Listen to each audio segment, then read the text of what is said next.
Welcome to the Lara Jane Layton Show. This podcast is for you, the person who keeps putting others first. Your self-talk has held you back. You no longer need to take a second seat. Let's explore ways to overcome self-doubt. You can silence that inner bully voice and achieve your full potential. Here's your host, Lara Jane. Hello, listener. I'm so excited to have a really good friend with me. Last time I talked to Alicia, we couldn't stop talking. It was so fun to just gel with somebody that's so amazing as you. So I'm so excited. I'm going to forget everything. No, but all the information about you so that I don't forget, I'm putting it in the show notes right now. And our listener will be able to just pick it up and find out how to get a hold of you. But I'm excited for the topic. We are going to talk about joy and finding and maintaining joy in what we can call a crazy mundane life. Sometimes we lose that excitement for the next minute and we're bogged down into frustration. But you've done such a good job. And every time I see you, Alicia, you just have this huge smile on your face. And I'm like, I want that same joy to radiate out of me all the time. So, Alicia, help us, our friend, and you and me, not you. You already got this. You help me find more joy. Oh, thank you so much. This is amazing, actually, to be on your podcast because, like you said before, we couldn't stop talking. And so I'm going to do my best to not, overextend that. You know what? I know I'm going to love talking to you. So let's just do this and see how it falls. Awesome. It's funny when we were like trying to figure out what to talk about. I thought about joy because one, the time that we had together was joyful, right? And it's like finding those moments of where you can, seek out joy with people that are like-minded and that have that same type of spirit. Because a lot of times we kind of like force ourselves, right, into like conversations with people or trying to establish relationships with or maintain rather relationships with people that we feel we can't I don't want to say not we can't be in relationship with them, but some people will drain us, right? And it's finding that joy in people that are like-minded. Like I said, with us, it was such a great time, and it's like really taking in that moment was so special to me. And the hope is that we can continue that in our everyday lives. It's like finding that joy, not just with people, but it's even things that we do on a day to day. Because, like you were saying, sometimes life is just mundane. We wake up, we go to work, we come back home, there's dinner, possibly kids, spouse, and then it's bed. And then that's just our repetitive cycle. And it's just like, how do we find those pockets of just, doing something that's out of the ordinary, but then it's also like building a fire in us. And that's what I've been trying to do each and every day in my life, because I have been on that hamster wheel of just kind of like doing the same old thing over and over again. And it's like, I need something new. Or a new way of looking at what I'm doing. Yes. Sometimes it's just, instead of dreading going to work, it's like, oh my gosh, I'm going to go do this for these reasons and finding the passion behind why you go to work every day. We kind of get stuck in I need a paycheck. Yep. And that's all we think about. But I loved going to the office and having people, not that I talked all the time, but having people outside of my household to chat with and to exchange ideas. And when I quit thinking about work as 9 to 5 and thought about work as going somewhere I got to play with my friends for 8 hours, it made it so much easier. Well, it was never 8 hours either. It was usually 10 or 12, but Right. it's just the idea that doing it and finding a reason other than I have to pay the bills, because that's a have to. Right. What is your want to is how I switched mine to be more joyous again. Why do I want to do this? Right. And, I think for me, I'm really blessed with my job because I work with children. I'm a nurse. And I work in a school setting, obviously, so school nursing is can be a gamut of all types of things, but it's like, that is my want. I want to come in and ensure that the children are safe, that our community is safe, and that whoever walks through my door, they not only they feel safe, but they feel like they can always come in and feel welcome. Because especially with children are very genuine in how they express themselves. And they also can feel that genuineness from the person that they're having an exchange with. And so for me, I'm constantly in that state of like, how am I presenting myself, not only to even just the children, but even the people that I work with on a day-to-day basis? Because if I'm not working on myself in terms of, showing that joy and that welcoming spirit, it's going to be, people are going to feel that. And especially in a work environment where you're there all the time, if you're not finding ways to find joy within yourself, it's going to show. It's going to show in the way that you present yourself in various ways. And so it's like us working on our internal selves to provide that joy so we can then have those great moments in the workplace. Mhm. So yeah, it's super important for me as someone that works with children. Yeah, oh, and, older people are just big kids. Yes. We all just want to be able to express ourselves, to be who we are without all of the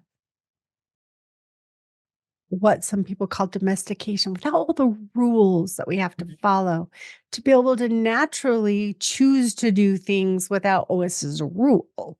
Yeah. So we're all just big kids. So whether you're working in a corporate environment with a bunch of 30 to 60 or maybe 70-year-olds, those are just big kids that are looking to be loved and are in that cycle of have to.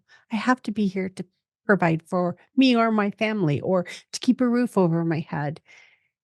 And when you get there and you can show them more than just you're here to work and make money, is there somebody here that cares about you?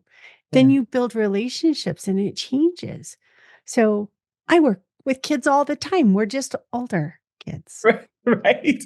And I love the fact that you brought up the whole idea around people thinking I have to be here. But it's like, okay, if I have to be here, why don't I create a space where joy can actually, exude and people wanting to feel welcome? And so also you were saying, like, how do I, like personally, Alicia, how do I cultivate joy in my life? Before I leave work, before I leave my home, I should say, I sing. That's me. I love to sing, preferably in the shower. That's like my time to kind of like, do my thing. And that starts that it's kind of spearheads that center of joy in my soul. So that's the thing that I start my day with. I meditate, I sing, and it's like, okay, got this going. That's my groove. That's me, getting myself prepared for whatever that looks like, because I've already centered myself in joy in the way that I like to center myself in joy. And so it's like, Mhm. it's finding that way of like cultivating that joyful spirit, and that whatever does come away, whether it be something that's like negative or whatever, it's like I have centered myself, and we can't control the things that happen around us, but I can control what's happening within me and how I express whatever's, you know, presented my way. Hopefully whatever I'm doing, it's in a way that's helpful and not harmful to the people around me. Because that's a ripple effect. You know what I'm saying? I do. And I want to ask you some specific questions about singing. Because I know that when you can just let go and Mhm. sing and not worry about what anybody else thinks, that it does bring a lot of joy. But I was wondering, do you have specific songs that you use for different moods? Like I have my fight song when I feel like I'm struggling, one to just kind of give me that assurance that I can do it. I have my courage song when I feel like I need just that little bit of courage to push past something that's new. So I have those kind of things. Do you have a favorite morning song that you sing in the shower or a playlist that you use? It's funny that you mentioned that. A lot of the songs, and I'm not like, religious really any, in terms of just like practicing a certain religion, but I grew up in the gospel church. And so a lot of what I sing in the morning is like familiar songs that I grew up hearing in the church. And one of the songs that I love singing is it's called Smile. It's by Kurt Franklin. And it's just basically the lyrics are basically smile when like all hope is gone, smile when you're all alone. And basically just saying in the midst of things that could be sorrowful, you smile and you bring in joy, because regardless of whatever things that are in your way, there's another song I love. It's called, I don't know if this is the actual title, but the actual chorus says, "It is well with my soul." So basically the lyrics are, when peace like a river attendeth thy way, when sorrows like sea billows roll, whatever my lot, thou hast taught me to say, it is well within my soul. And that, I have goosebumps even thinking about that song. That was just going to say, I'm getting the chills. Seriously, because it's like, whatever I'm going to face out there when I leave this place, it is well within my soul. And I really try to start my day thinking about that. Like, whatever comes my way, it is well with me. And I will do my best to just be that light and beacon of hope for myself and for those around me, you know? That is so beautiful. Yeah, I love it. And I think you commute to work. So do you also Yes. have a playlist, or do you sing in the car? Are you one of those cool people that I go, that person is happy to go to work today, driving down the road? I am one of those people. I love it. I, you know, for the longest, I think once I hit my 30s, I just kind of started not worrying about how I express myself in terms of joy. You know, I'm never in a position to harm or hurt anyone. But if this is something that I feel like I want to express, I express it. And then a lot of times it's me in my car jamming, you know, doing my thing. And I know people are probably looking at me, but I am enjoying myself. So And I'm driving safe. My hands are on the steering wheel. yeah, I'm doing my 10 and 2. You know, I'm doing my best as I can. Yes. Oh, that's a hoot. So talk to me about your favorite dance down the road song. Dance down the road No, song. you're dancing on your way to work. What is Yeah. your favorite jam out song in the Oh my car? goodness. And it's the most random song. And people always say, I can't believe this is your favorite song. My favorite song in the whole world is Elton John's Philadelphia Freedom. That song is so vibrant and just so much fun. The instruments in the song, just his voice. I love Elton John. He's just so, like, you know, flamboyant and just fun. And so that song is just, as soon as I hear the string instruments hitting, I'm like, oh my gosh, it is on. Let's have fun. So yeah, Philadelphia Freedom is like one of my favorite songs. And it's a good message too. It's Yeah. one that you can remember throughout the day. And so are the others. Yeah. When things are getting tough, I'm one of those people that lyrics pop in my head.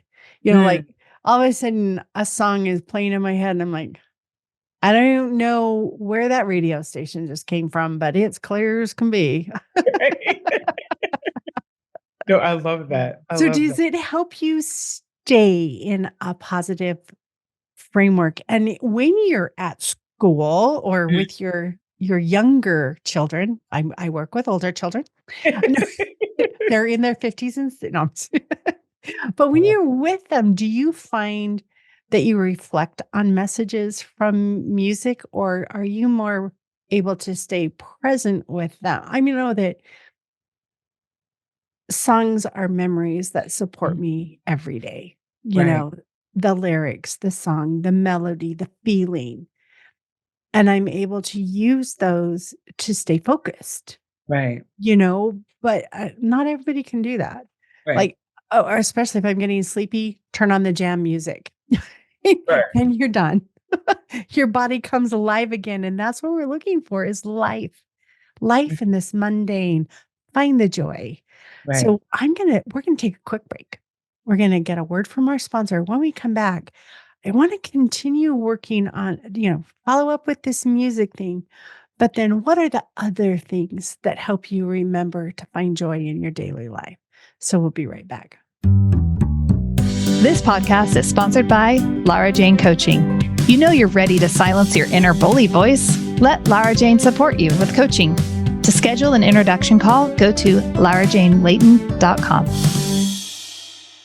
All right, Alicia, this has been so much fun. And I love the exciting look on your face. Is like, oh my gosh, this lady needs to live in my house so I can just feel your joy all the time. So let's finish up on the music. Is there something that keeps you going with the kids? Now we got you going in the morning, we got you driving to work, and is there one that you think about in the day? And then is there a wind down one you use at night? Oh my goodness. So during the day, working in a school, it can be kind of like unpredictable, right? But Hmm. when I'm in the office and say we have like little ones that are not feeling so well, I will turn on just some meditation music, just Hmm. generic, and it brings calm, especially when there are a lot of kids that are really upset. I'll turn on something just really like melodic meditation type of music, and it calms them down. And they know they're like, if I haven't turned it on yet, they'll remind me. They'll say, "Nurse Alicia, can you turn on that music for us?" And I'm like, "Oh yeah, you're right." So I'll turn on the music, and it just sets the tone. And I love the fact that they remind me and that they know that if they're there, that they're going to have an opportunity to unwind and just kind of like have a calm place, a safe place to kind of just be, just relax and just, not worry about the anxieties that might be, angsting them in terms of their academics or whatever that is. I love the fact that they can come to my office and then we do turn on the meditation music so they can kind of unwind. And it helps me too, because sometimes Hmm. it can be really, busy in those spaces. My evenings consist of like jazz. Oh, okay. I love jazz music.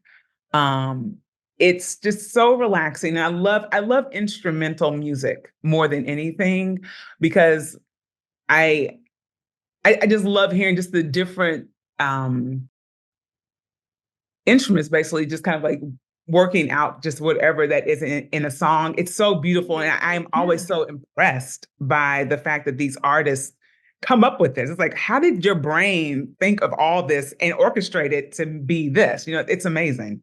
You can take 10 instruments and they can sound awful together and they can hurt your head and they can strike all the wrong chords.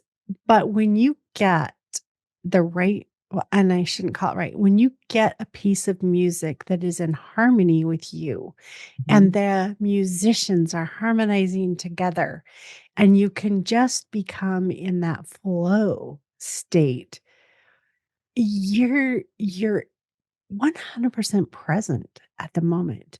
You're allowing all of that stuff inside your soul just blend with this beautiful music. And so I totally get it. That is just amazing. So, what do you do to maintain besides music? Because not all of us have our earbuds close by or we're in a meeting. How do you maintain that peace of joy outside of and I know music is just so perfect, but we can't always turn it on. So what do you do in those moments? So a lot of times what I do, because what I found about myself, later in life was that I wasn't present in my everyday life. I was constantly worried about this or thinking about something I did in the past, like, oh God, why did I do that? Like, what was I thinking? So I started really trying to center myself and being present in the moment and just saying, in this moment, this is what I'm doing, and this is what I have to focus on, whether it just be my breath, whatever task I have to do, and not thinking about, trying to be 20 steps ahead. That was always been me. And so that's always, you know, creating additional anxiety into my life, which is then depleting all the joy, right? So it's just like, okay, I have this moment. I can't say that anything's going to happen in the future. I can't fix what happened in the past. So in this moment, I'm going to do what I have to do, whether that be, my just focusing on my breathing, whatever task I have to do, and then just try to move forward in each moment as opposed to being the old Alicia. Okay, and I have to do this and do that and do that. It's just like this is what I have to do right now. The self And slave driver? yes, I am a slave to my own thoughts. yes. Yes. And it's real, and it's hard. Listen, I've not mastered it completely, but sometimes I have to catch myself like, Alicia, bring yourself back. You can't control anything that's happening in the future. I mean, of course, I want to make sure I have certain things in place, uh, you know, But to constantly just have that tape recorder in my head, just worry, worry, worry. It's like we can't do anything about it, Alicia. Let's focus on what's happening right now. And maybe we need to take some time, maybe go to the bathroom, get my breathing together, get myself together. And it's okay to do that. Like, I didn't initially, when I was even introduced to the practice of being present in everyday life, I was like, what does this even mean? Right. But just seriously, it's like, present. I mean, if I'm It here. sounds like one big woo-woo thing, huh? Right, It's like, exactly. but after you get used or get familiar with it, it's such a friend to have It in your is. life. That moment of right now, I'm okay. Mhm. I am doing okay. I'm right here. There's no rain on me. There's no pain in me. Or even if you're down on the floor getting kicked the crap out of you, you're okay because you are making it through. Look at how Yeah. strong you are. And sometimes it might not be a physical person kicking you around, but our brains mentally can kick us around and cause problems. And if you can just I'm okay. Yeah. Yeah. That I'm okay is such a peaceful moment. And you can't control everything except for how you respond to a situation that's going on. Yeah. And I think that's one thing that really, with practice, has really provided more joy in my life and peace in my life. It's just, I'm okay. I can't control everything or anyone but myself, right? All the external, for the most part, I have no control over that. But I can control how I feel, how I respond to things, and how I'm thinking. I can instantly just change those thoughts, and didn't realize how, important that was in my everyday life. Because, like I said, I was a ball, and I'm still working through this ball of anxiety, but I was a day-to-day ball of anxiety. Oh my God, whoa, like constantly in this spiral, and it was so comfortable, right? Mhm. So comfortable. And it's now realizing, like, oh my goodness, it's like that thing of where you don't realize you're sick until you're well. Oh, you mean you don't have to have back pain all the time? Right, until it's changed. You just I'm gonna use a word I try not to tell people to use, suffer through it. But until you acknowledge it, let it go, you're no longer suffering through it, Mhm. and yes, you can't think all pains away, but we can think them better than they were. Yeah. Yeah. And, I also, don't want to be in a position of, like, the whole idea of that toxic positivity, because no, that's not where I hope to ever reside. But I do try to really be conscious about my thoughts and feelings. And if I am feeling upset, you know, go through those emotions for sure, right? But at the same time, realizing that even though I have those emotions, it's a blessing to have those emotions. Because, like I said, Yeah. there are points where you have to go through all that and then realize, oh, thank goodness I was able to go through that, and that I'm able to express and feel emotion, because there were times where I would try to shut all that out and just be Yeah. numb and just kind of go I was through. a robot for years. Yeah. I know that. You just go through the motions. You get up, you do this, and you don't think about it because there's pain. There's I don't know how to fix this, so I just can ignore it. Yeah. But one of the things I found is when I reflect on what am I wanting to change? When I am at my lowest, there's Mm, something that I want to change, whether it's me or something else. But I think so and how am I trying to get this to change? mm, And I think if you do that self-reflection and if what you nail that down to is not you, you're looking in the wrong place. You mm. cannot change what's outside of you. You have to change your response to it. And as long as you think you're going to fix it from an external source, I need a nicer boyfriend, or I need a nicer teacher, or I need someone who, the second you're trying to fix it outside of you, you've lost your joy Yeah. because And you have the power to fix it in you. yeah. And I think, And I think to no fault of most of us, we have been kind of taught and trained to look outside of ourselves to find answers. And it's now, as you know, I think in current times, more people are realizing, oh, I can rely, I can trust myself. And I know that Isn't that sounds so so like, exciting? Like, yes, yes. like, I think it's beautiful, beautiful to be able to trust yourself. yeah. Because I feel like in a lot of instances when people have to, like, even down to just basic decision making, sometimes people are really, and myself included, I was that person at one point where I was like, maybe I should ask someone. Maybe I should ask a few people, right? Because I don't know. And then to even think that I would even have an answer, I would never even go that route. I'd have to go to other people and people I thought that were, reliable sources, and instead of really looking to myself. But then you're still kind of left with, okay, then what do I really want? What do I really, feel good about doing? You just kind of like go with whatever those suggestions were, but you still don't feel completely settled in it because it's like you're not tapping into what you truly want and what you truly feel is right, you know? And we get into that right wrong, and we can really go into this. Um, School shootings are not right. Yeah. What can you do about it? Right. Our hands are a lot tied. And I'm not trying to condone it or say it should happen. I'm Right. saying we can't let that destroy our own peace and our own joy. Mhm. Yes, it can take something away from us. Yes, it can cause anxiety and stress, but the only way to fix it is inside. Yeah. Yeah. And and like I said, like you were saying, it's like we can't control all those things, but if we start working on ourselves and finding ways to heal ourselves, because a lot of things that we're dealing with are trauma based, and understanding that, it's okay to address the fact that we all have trauma, right? We've all been traumatized in some way, to find ways to heal it, would that be through therapy, some type of somatic work, breath work, whatever works for you to create a sense of peace and calm and joy in your life. Go through those modalities. Right. It's necessary. It's necessary. And then when people start seeing you, it's like, what are you doing? You're different. Tell me about it, because I like that. I like that essence. I love what you're bringing to the table.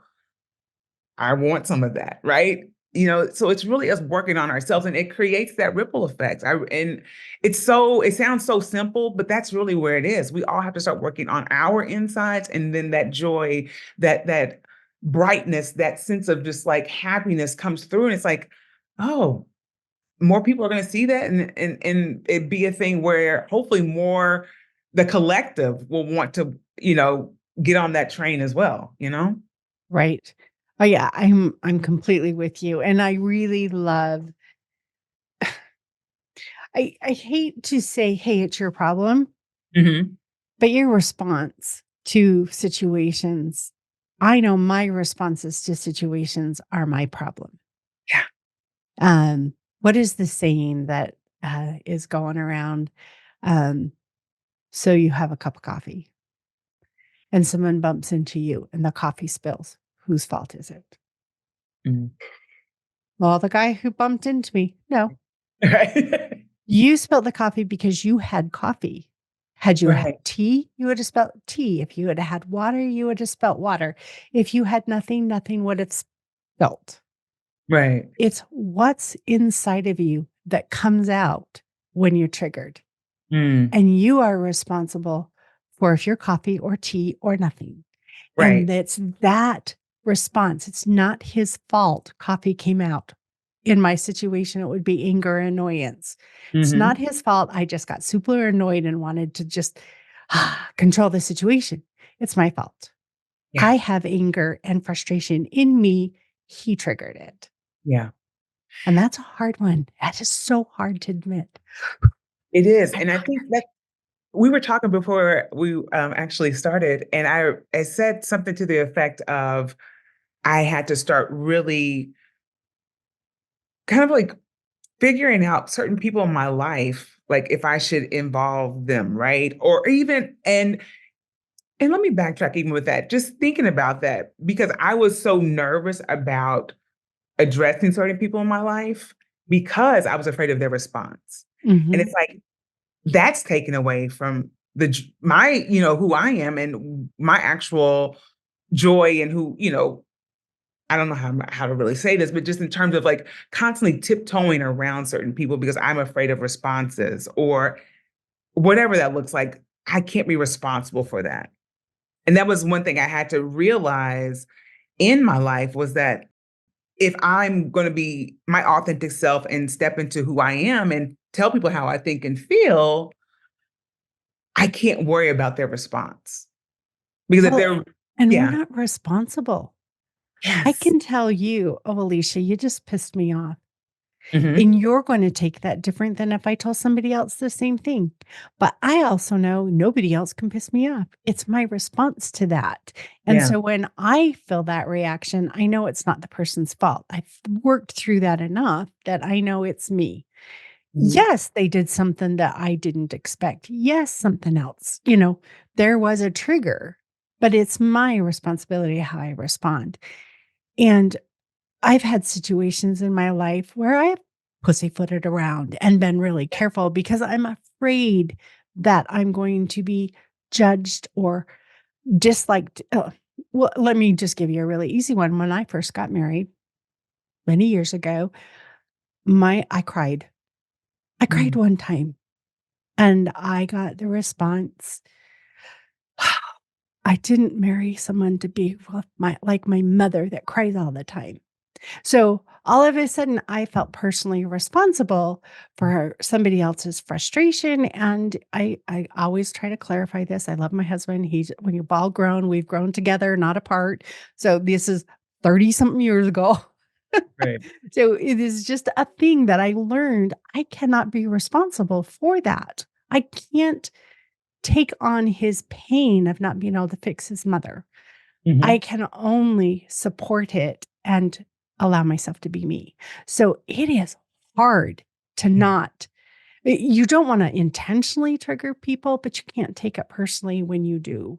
And you just kinda go, "I can't make you happy. It is Yeah. not my job. I can be here, I can support you, I can do all these things, but that happiness has to come from inside, and it's a hard truth for all of us. When we're sad, that's inside of us. Yes, Yeah. there's triggers on the outside. Yes, there's things that we've gone through, trauma, whatever caused that trigger to exist. It's that safety response. I want to be safe.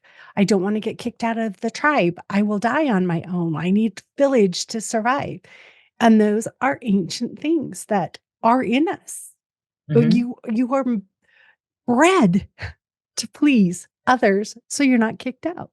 Yeah. But we're in a society today where you can now take care of you and you will survive. Right. Right.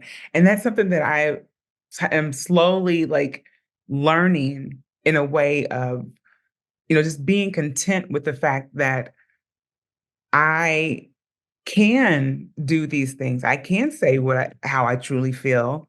And if someone is upset with that, then I shouldn't then backtrack and be like, oh, I'm sorry. Oh, I'm so, because then that's taken away from my true self, then stealing my joy at the same time, right? And it's like you said, it's hard and it's scary because it's like you said, I don't want to be out of the tribe. I don't want to, lose that sense of that bond or, connection with that person. But it's like, then where am I in the equation? I've lost myself to blend in. Mhm. It's wild. Don't you love it when you can start feeling authentic? I Yeah. mean, mine came out and like the sun shining. And I probably am at 9 o'clock in the morning right now. I'm sure there's a lot more joy and sunshine that's going to peak out as I continue to grow and progress. But Mhm. there was a long time that it was midnight and it was Mm. dark and it was lonely and it was sad. And thank goodness the world turned and it started to dawn and things started to show light and life became worth living again because I could focus on the light and Yeah. focus on the joy that exists instead of all the pain and darkness. Right. And it is what you look at. You know that meme where there's got this train going down the mountainside, and one side's this real rocky cliff, and the other side's this beautiful green thing. And life is all on what you choose to look at. Mhm. You can look at that dingy, cliffy mountainside and feel alone, or you can look at the beautiful green, lush mountainside and feel the joy of nature. Yeah. What you choose to look at and what you choose to focus on reflects in your daily life. I choose to look at joy. Yeah. Exactly. And, it's so easy to, like you said, look at that rocky cliff and the barren land and all that you see around there. Because a lot of times that's just what we're flooded with, especially if you're watching a lot of TV and social media and all that. A lot of the things that we see can be really negative. And it's like, no, I'm going to try to change that algorithm on my social media platform. I'm going to try and change, Yep. even just maybe refraining from watching a lot of the news that I see and finding things that are joyful, even in my community, right? Because a lot of times we're so consumed with what's on that phone, right? What's on the phone, what's on the television.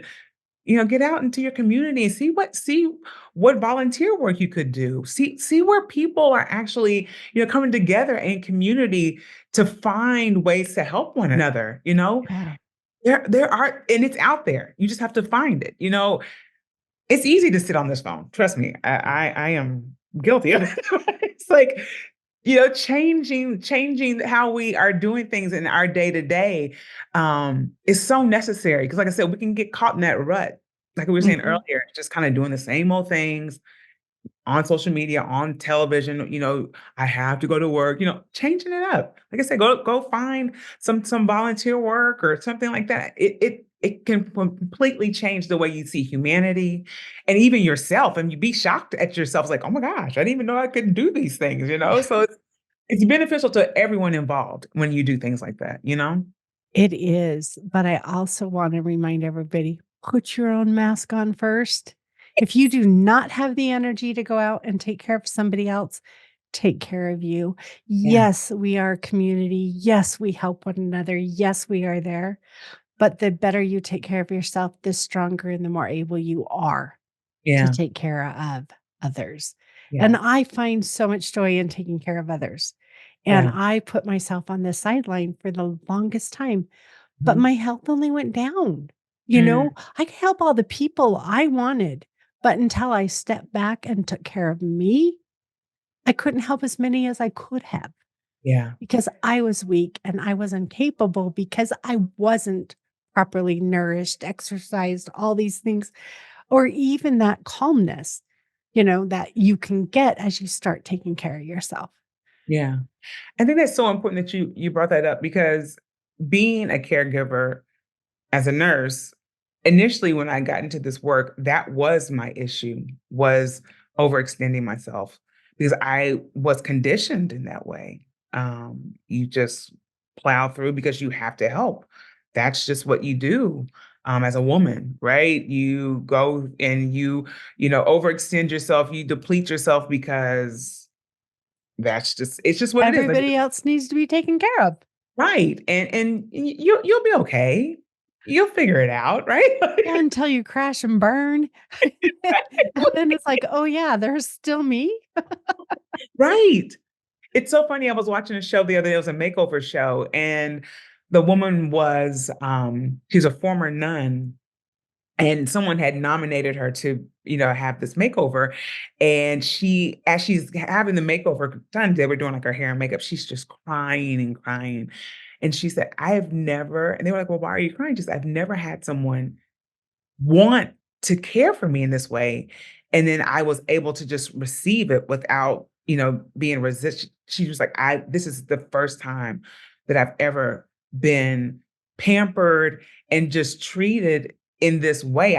It was foreign to her to have care for herself because she was always so used to providing that care because she was just conditioned to feel that way.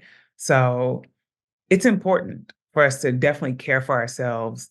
And that's another thing. that I was foreign to me until, the past few years, to actually take time for myself, It you it know? is it is a phenomenal idea. It sounds really simple, but anybody who has grown up giving has a really hard time flipping that around. And so understand, friend, as a listener and someone who's here with us, if you're not in that spot yet, it's okay. Yeah. One baby step at a time because we can pull back and find our joy. But if we totally switch over right now today, you may lose a lot of friends that have come to rely on you. And if you're okay with that, do it. But if you want to do it slowly, you can do this in baby steps. You can do it one step at a time. Find one thing in the morning that's for you. If it's a song in the shower, like Alicia does, turn it up, play it. That's your time. Enjoy that shower as your piece, your time. If you can extend it beyond there, great, add it.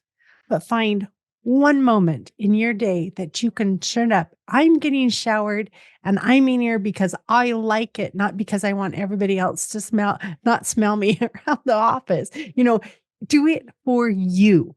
If you're in that shower for everybody else, switch it. Find Mm, that one thing that you can do that you can switch up for you. I love that. I love that. Yeah, That one is step at a time, right? one step at a time. And that's another thing I had to learn because I was either an all or nothing type of person, you know? Just taking those step by step and then stopping myself. It's like, Alicia, we've done enough. You've done enough.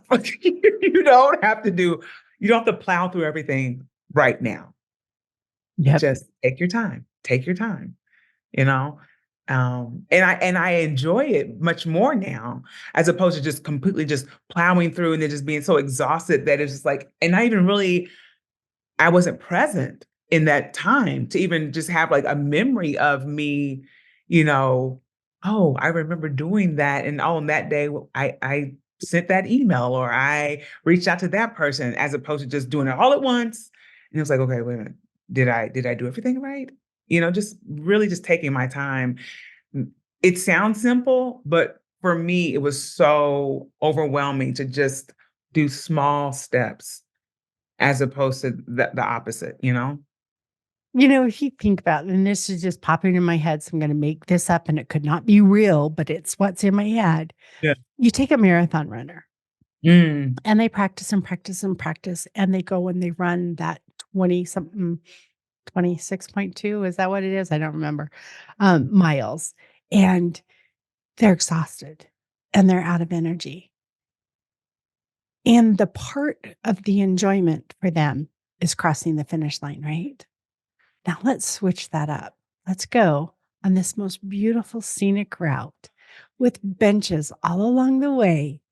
And when you're tired of walking, you can sit down, enjoy the scenery, enjoy the sound of nature, enjoy what's going on. And then when you're rested, you walk a little bit more. You're still going to cross that finish line. mhm, But think of how much more joy in the process you're going to have because you enjoyed it mm, instead of running past everything and never seeing that bike rider or that cloud or that cat or those things that you miss when you're so focused on the finish line.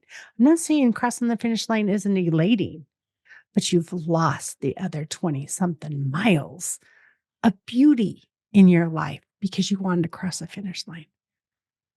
Take time, sit down, enjoy the path. I love that, and that reminds me, in 2017, I went to LA. I was actually offered to, present at a conference in San Francisco, and so I decided to, because I had never been to California, and I was like, "I wanna take" I just wanna optimize my time in California, so I flew into LA, stayed with some friends there, and I said, "I'm just gonna drive to San Francisco." And I would just stop just every once in a while. And I had the opportunity to see so many things. And it's really cool if you've never been to California. If you're in LA and you drive, to San Francisco or vice versa, it's like you're watching the seasons change. It was one of the most beautiful experiences. Like, I had the opportunity to go to the redwood forest. Like, it was just unreal. And it was just literally me taking my time and doing something that I would have never thought to do. I normally would just drive straight through wherever, but I was like, no, I'm going to take my time. I want to experience this and savor this. One, because it's my first time in California, and two, this is something I normally don't do. I just want to try something different. And it was so memorable, So take that whole trip and imagine flying out, jumping in the taxi, flying off to the conference or whatever it was, Right. giving your speech, jumping in the taxi, running back home. What happened? All the stuff you missed. Look Mhm. at the joy and the fun and everything that you had. Yeah. Wow. Yeah. And it was just literally me just changing my typical routine. It was just that simple. Like, no, I'm going to do it this way. And it literally changed the whole experience for me. And that was like one of the most special trips. And that was a solo trip for me. Normally I have to travel with someone too. And it was like, I'm learning myself. Oh, I want to do this. I'm not relying on someone else. And, are you okay? Do you want to go do this? No, I had the opportunity to say, okay, I want to do this. Oh, okay, I want to stop at this rest stop, or I want to try this restaurant. Like, I had the time to really start learning what I like and how I like to do things by myself. And that was beautiful. I love this. And I don't want to stop talking to you, but we're going to close up. But Mhm. Alicia, you have a podcast, and I know that you are so full of fun and joy that bubbles out to your listener, that I would love for you to share your podcast with our team and anything else that you would like to share. I shouldn't say our team because they don't care. They're just going to edit this with our friend listener that's here. I love that. So I have a podcast. It's called the Eat Me podcast. And I originally started this podcast because I have struggled with eating concerns my whole life. And I really wanted to talk to people about just their everyday eating concerns, and even experts about how eating affects people, either on a scientific level, social, emotional, whatever that looked like. But then as I started doing the podcast, I realized beyond that, I'm a very curious person. I love learning things, and certain things are just quote unquote eating at me. And I thought, oh, my podcast name still works. So beyond the eating component, I talk to people about things I'm curious about. What's eating me? Why do you do what you do? I want to know. I want to know what's important about these things. And so that's what we do over at the Eat Me podcast. I love it. It's such an amazing experience. You were on the podcast, which was amazing. We had such an amazing time. And It was so, fun. It was way fun. yeah. So we And had then some you really have great your conversations. episode that you do when you're driving home. And what do you call that? Car confessions. Car So confession. I love those. When I've listened to them, it's like, oh my gosh, I love that you're just so raw and real. And this yeah, is what's on my mind. And I can so relate to those same thoughts and feelings, and we hide them. You yeah. feel alone when nobody shares. So thank you for sharing those things with the world. Oh, you're welcome. I love doing what I do. So thank you. All right, listener. Alicia and I are not medical or mental professionals. We are here for entertainment, and we get the fun of talking to each other. It is just so much fun to find people that you just gel with. And this podcast is all about this episode is about finding your joy. Mm. Where is it? Where's it hiding? Open the curtain a little bit, let a little bit of that sunshine in, enjoy the warmth. And as soon as you feel it, you're going to want to open it up even more. So just keep letting the light in. And if you want to just go to full noon, like some of the people are able to do, go for it. But I'm still doing baby steps. I'm not at high noon yet. So thank you. Stay tuned for the next episode. Are you tired of waking up exhausted? You are not alone. If you're looking to take your life back, let's start with the simple step of adjusting your self-talk. Stay tuned for the next episode with your host, Lara Jane. Remember to follow the show so you don't miss a next simple step that you can use to feel more confident. And please leave an honest review.